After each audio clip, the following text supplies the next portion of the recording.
We made an incredible profit last week on Sally's spectacular spreadsheet of around about £300. Can we continue that in today's video with this faulty item that I've purchased from eBay? It's big and it's clunky. It also may not be the only item that I end up working on today. I'm just gonna see how it goes though. I've been on a bit of a fixing spree at the moment, so I'm not gonna get my hopes up. Wow, packaging wise, it actually feels very, very loose in here, which doesn't give me the best of hope. Do you know what?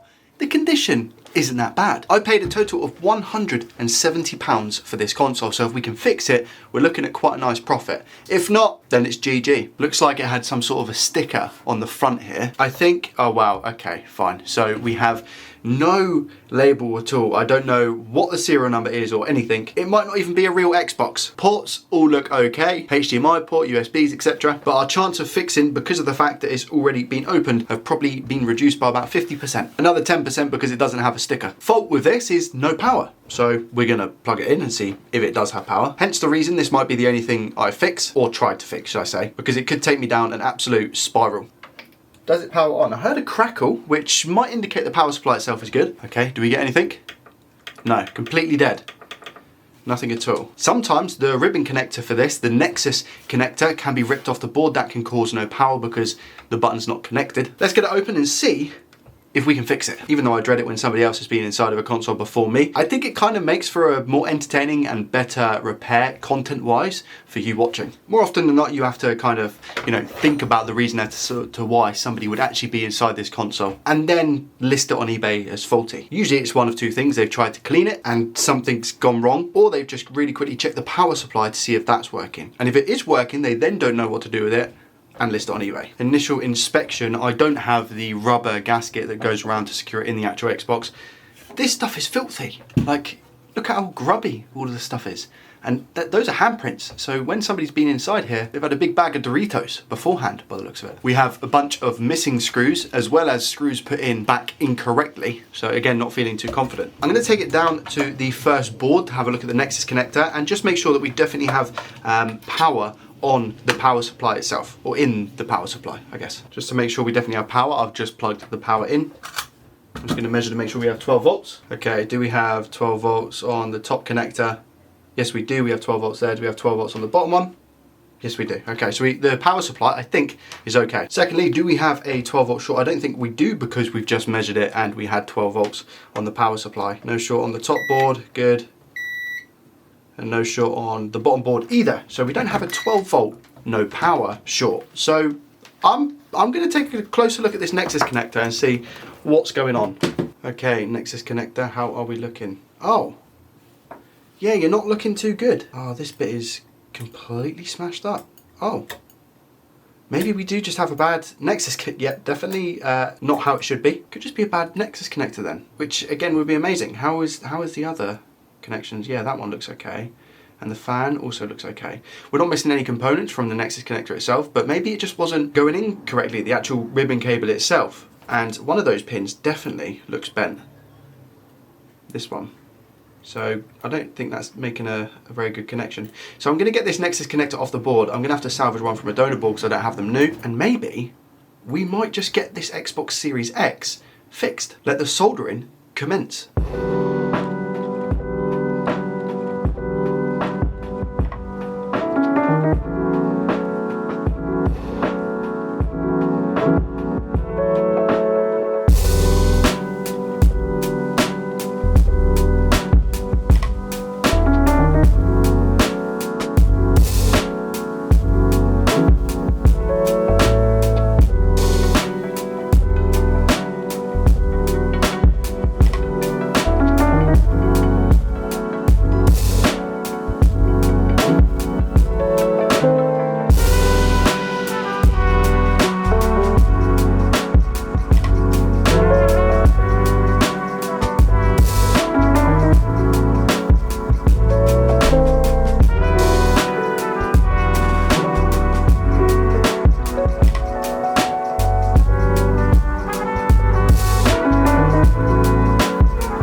Definitely not on point today, not at my best. We all have our little bad days, so it's perfectly normal. I am just going to test.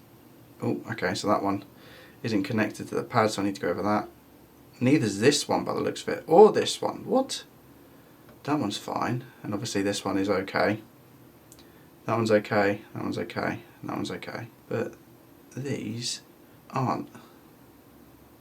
So I need to go over this side of the port, and I will put conformal coating here to ensure that they don't bridge out. But you saw that I had a battle getting this underneath there. Maybe the wire is a little bit too thick, and then obviously we had some bridging going on. No solder on the iron. I just want to see, because I can see there's plenty of solder on the pads. Okay, I see that's better. Little nudge, fine, fine. Still loose, this one, this third one. Try now. Still loose. What? I wonder if the pad underneath is actually ripped. That one's loose as well, and that one's loose. Still these three here. Are the pads underneath loose? Or are they just straight up not connected to the board? Oh, maybe that's moving with the pad. See that? As is that one, but that's ground, so it's not too bad anyway.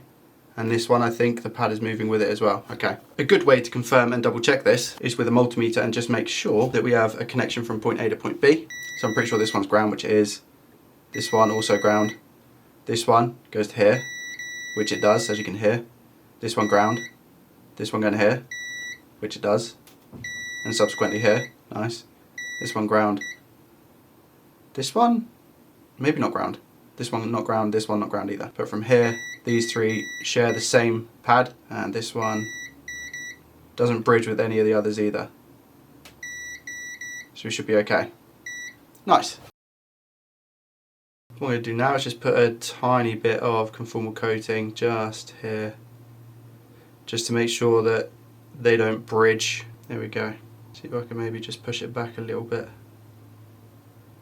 Nice. So this is a non-conductive conformal coating. Not exactly the same as the silk screen that we have on the board, but pretty similar. What that's going to do for me is just ensure that these two don't touch. It's not going to provide any strength or anything like that. Now let's put the ribbon cable in and test. This is back far together as it needs to be. I've put a new gasket around it as well, so when it's in the case, it's going to be solid. Let's apply power and give this a test. Yes, okay, so we have a light and a beep. Does it stay on? Let's go over to our game scene and see if we get a display. Yes, let's go. Okay, sweet. Enable enhanced video features. I've just had to skip the sign in, but as you can see, the Xbox is on. Are we gonna get prompted with an update because I've just connected to the internet? Yes, but first, let me actually turn the console off and put it back together. Xbox has been put back together, the fan works, etc. nicely. Do we get a disc?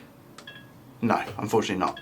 There's a sad, sad beep. Importantly, does it read a disc? The disk drive works. Is it the right disk drive for the console? It sounds good. I'm looking for Sims 4. There we go, Sims 4 being installed. Okay, so this Xbox Series X looks like we have fixed it. It was just the Nexus connector. It didn't take me as long as I thought it was gonna take, so let's move on to item number 2. Our next item comes in this wicked little package. I say package is an actual Nintendo official case. I paid a total of £40 for this, and it is a Nintendo Switch Lite. Now I'm not actually too sure what the issue is with this. I actually bought it from a viewer, but as you can see, it's in pretty good condition. I have just seen that we are missing the 2 bottom screws here, and we don't have a single tri-wing screw just over here as well. We have a screw at the top and a screw over here as well. But like I said, other than that, pretty good condition. How does the actual charging port look? From the face of it, it actually looks okay. It doesn't have a sticker for the serial number either, so I'll need to check that if I can get this working. Let's plug it in to our ammeter. This device is actually going to tell me, or try and tell me, a story about exactly what's wrong with this switch. So we go ahead and plug it in. What do we get? We get something, so it lights up. Okay, so we get 15 volts, but no amp draw. We'll have a wiggle it around. It does feel a little bit loose. What about this side? Exactly the same. So we get the same draw both sides. So we get 15 volts, 0 amp draw. So the battery is essentially not taking a charge. That could be a bad battery. It could be a bad M92 T36 chip. Could be a bad BQ chip. At this moment in time, I don't know. Does anything happen? Actually, when I go to push the power button, do we see any amp draw? No, nothing at all. Okay. We know that the switch has been taken apart because of the fact we're missing the screws. Let me get the switch apart now and see what it is that we're dealing with. First things first, do we have any voltage in the actual battery itself? Do we have anything? We have 3.6 volts, and bear in mind that their battery is 3.8. It might be considered a little bit low, but it's not completely dead. So I don't think that the battery is taking a charge. I think on full charge, these can go up to around about 4.1 volts, I think. Let's take the board out of the chassis and go a little deeper. Now, what I will say is that, again, I bought this off a viewer, and I don't know, and didn't ask, which might have been a little bit silly of me, what's been done to this and why doesn't it work? I just said, yeah, that's fine. I'll pay you, you send it and I'll have a look. But we can see the port has definitely been changed. This looks like a really clean port swap, by the way. I don't know if they've dremeled this down. It does look a little bit crooked. So fair play to the person who has changed this. If I turn it onto the back, you can see that the ground holes are nicely covered in solder as well. The solder hasn't pushed all the way through on the holes, but nonetheless, it is a solid port. So naturally, I'm going to start with these connections here and see if they're solid. Because the port has definitely been changed. That was a little bit loose. That's a little bit loose. That's a little bit loose. That's loose. That's loose. That's loose. That's loose. That's loose. And that one's a little bit loose. Okay, so we could have ourselves a port issue. Let me have a look in the actual port as well. It looks fine. It looks fine in there. Doesn't look to be any issues. Let's check the fuse on the back just to ensure that it's alright. Do we get continuity? Yes, we do. That cap there looks a little bit dull. Okay, we don't have a short there though. Let's check around M92, T36 and BQ. I don't know if BQ's been changed. There seems to be, I think, some flux around it, maybe. But I will definitely check that in a second. Maybe M92 is that a swap as well? And they've just done a really good job of cleaning this up. The reason I say that is because this component looks a little bit wonky. Have they changed M92, T36? Looks like, yeah, looks like we have a little bit of flux on those connections there. Right? I think. It's a good swap though. It's a really, really good swap. Really, really good swap. The fact that I even have to question whether it's been swapped or not indicates it's a good swap. Let's test in continuity mode then. See if we have any shorts. Not around M92 T36. Doesn't mean that we don't have an internal short. That can happen and has happened to me multiple times. Let's check around BQ. See if we have a short. Oh, wait a minute. This cap isn't meant to beep on both sides. So we have a short on this cap here. Okay, how's our coil looking then? Coil's fine, has continuity. Don't know which side is meant to be short and which side isn't, because I don't really work on switch lights too much. So let me grab a donor board and see which side is meant to be ground. Here we have a donor. This is missing M92 T36. Okay, yeah, so this side isn't meant to be ground, this side here. So I'm just going to check and make sure that it's a short to ground, meaning that we have no resistance. Yeah, 0.5 ohms, which is the resistance on my multimeter lead, meaning that I can inject voltage just here and see if anything gets hot on the board. Now I'm about to inject into the coil on the right side, and we do seem to have a heat spot, which is right about there. See that? 36, 37 degrees. And the current draw is 2 amps. I'm injecting 0.7 volts here. Now if I put my probe around there, the issue with the flare cam is that I don't know like where my probe is. You see how there's like 2 images? Now the place where I think it's showing up on the board is just traces. If I try and pair it up with the shadow, which is there, it takes me to around about this location on the board, which would make sense, I think. On the donor board, I tested to see where this path went in continuity mode, and it does line up with this inductor here and this cap. So if I measure in continuity mode, we have a short on this inductor, and if I measure on this cap, the short goes in between. What I'm thinking about doing, to make my life a little bit easier, is just removing this cap to see if the short is isolated here or whether it's here. Because this little component down here actually isn't shorted. Let me put a drop of IPA on as well to see if that maybe alludes to this cap here, which is causing the short. That would be really interesting. Okay, so I've injected now. Let's see if anything fizzes away or gets rid of the IPA. That chip, wherever that is, it's not the cap, it's this chip here. Right there, just here. Watch again. Right there. I don't know what chip that is, I'll be honest. But I think we can safely say that I now don't need to isolate the circuit and I can just take that off. I do have one of them on a donor, but I don't know if it's a BGA or not. I think it is BGA, but when it's that small, usually you can get away with just tinning the pads and putting the chip on. We'll see. Let's take it off. A little bit of leaded solder on the iron. Just smooth these out. There we go, that'll do. Again, just to make sure they're not touching, so when I test, we get a true test. There we go, that's better. Do we still have a short here on this path? Ground. No. Short be gone. Look at that. amazing, no short. So touch my leads together, test, nothing. This side, good. This side, also good, no short. So I just need to put a chip here, take one off the donor board.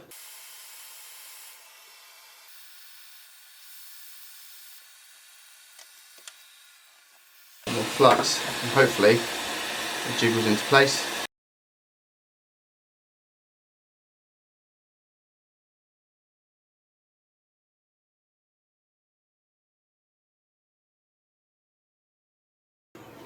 I think it's either like a backlight IC or a fuel gauge or something like that, and I'm pretty sure the fuel gauge is responsible for reporting the battery percentage. So if that's shorted, it's not good. There we go. It's a lot cleaner than what it was a second ago, and that chip, I believe, is on where it should be. Now let's check and see if we have a short. Hopefully not. 1, 2, 3. No short. Nice, look at that. So we should theoretically have a working switch now. I am just going to go over the pins that we have here because some of them were moving. I might even reflow it, you know. And the reason I say that is because I can't see pads, so I don't know if the port's pushed too far back. So I might just give it a little nudge forward. Let's do that.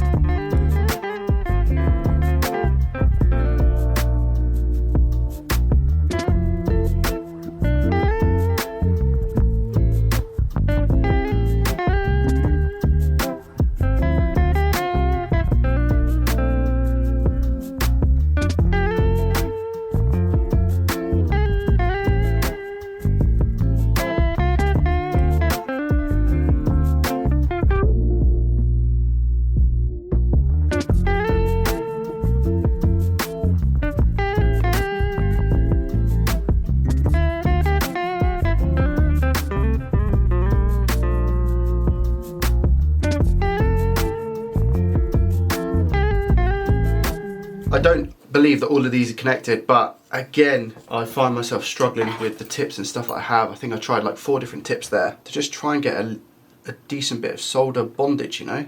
And it worked on some of them, but for these like next 4, I really struggled. I mean, every pin does seem solid, so clearly it's made it stronger, but it was just, I don't know, it's just not satisfying. I want to see proper bridges over the pads and the pins on the port, you know. The anchoring points I've made a lot stronger, as you can see, 1, 2, and at the front as well, 3, 4. So the port shouldn't be going anywhere. As for the back, again, exactly the same story, stronger joints, maybe a little bit of flux down there in the port, which I don't want to be there, so I am going to clean. Should be able to get down there with a toothbrush at least. Yeah, you can see it all bubbling. Look, we don't want that flux in the port, so that's going to skew our results. Just take our toothbrush and get down there. Right, nothing more to do than give this a test. All right, I've nearly got the switch back together. I just need to literally plug in the battery and the daughter board ribbon cable. To be honest, I think that cable's been rerouted incorrectly. I think it's meant to go above the speaker. So I don't think it's meant to be like that. So I'm just going to actually sort that out. They put it in, so it was this way. They put it in the wrong way. It's meant to go back to this way. Okay, now that's sorted. Looks a lot better. The other one was really bent up and knackered. Look at that. All right, let's leave the shield off because I need to put a cooling solution on it. But does it work? If not, then I'll probably have to end up changing the port. Do we get anything? We get something. Do we get a draw? Yes, 340 milliamps, bump up, 470. We get a charging icon. Does it turn on? Ammeter resets, it's really good news. There we go, look at that, and we have a display on the screen. What's it charging at? 680 milliamps. We have touch, etc. Really good. 10% battery currently. No parental lock, what you love to see. Does it take a charge the other side? Is obviously another important question. Yes, it does. Look at that. Let's quickly turn it off and then we can give it a full range of tests. All right, I've put it all back together and this is how we're looking. I've given it a nice little clean as well, so it's in pretty good condition. We have a few marks on it that I can't really help, but other than that, really nice. I've tested every aspect, Joy-Cons, buttons, everything, except for the game cartridge. There we go, look at that. And it picks up straight away, Mario. All right, so everything was okay, except for touch in the middle is very hit or miss. So everywhere else on the screen, no problems whatsoever. You'll see that it cuts out when I go across. And that same, or it's not the same going, yeah, it is a little bit, look. So the middle of the screen just isn't working that great. Everywhere else seems to be absolutely fine. On both sides of the screen, perfect. but it's literally just this middle section it keeps cutting out, which is obviously unacceptable. I can't sell that to somebody, so I'm now just weighing up whether it's going to be worth putting it into a new chassis, because that costs money to then sell. I think it's going to have to be, because otherwise the other option is just lose the £40 completely. So I'll put it into another chassis and see how we get on. Just my luck, I've put it into another chassis. The only other chassis I have, by the way, I have no other Nintendo Switch Lite screens, and we have the exact same issue. So it's not like as bad, but it's bad enough that it's skipping the middle. I can't sell this, essentially. This is another Switch Lite that I actually bought, but had a blue screen of death, so I thought I'll just use a screen of it because it's in actually okay condition other than quite a big scratch. But it looks like I can't use that either, so I'm just going to have to eat the cost of the £40 for this Switch. Even though the motherboard works, until I get another Switch Lite, it's not going to be worth fixing. And the reason behind that is because I paid £40 for it, and by the time I bought a new LCD for it, I don't think the profit margins are going to be that great. So my plan is to buy another faulty Nintendo Switch Lite at some point. If for whatever reason I can't fix it, then I'll take the motherboard from this one and plop it in that case. So we'll actually call that minus £40, even though we fixed it. Let's head on over to Sally's spectacular spreadsheet to get an idea of how much profit or loss we've made today. So in total today, our cost is £210. We spent nothing on parts. The Nexus connector was taken from a previous donor board. I'm actually going to list the Xbox Series X for a total of £290, which is about £20 or £30 less than what they usually go for. But because the chassis had a few marks and it didn't look great, I didn't want to list it for any higher, and that's the only thing we're selling today. Hopefully we'll make money back with the Switch Lite another day. While input 290, our gross profit in today's video is a total of £59.99, which isn't bad, I'll take it. If we add that to our total, we're now looking at £675.54. Overall, we're looking strong. I can't believe I've managed to fix something else, or at least get us into another profit video. Long may it continue. I'll leave the last episode to the series up here. If you enjoyed it, hit the thumbs up button. Thank you so much for watching, and I will see you in the next one. Peace.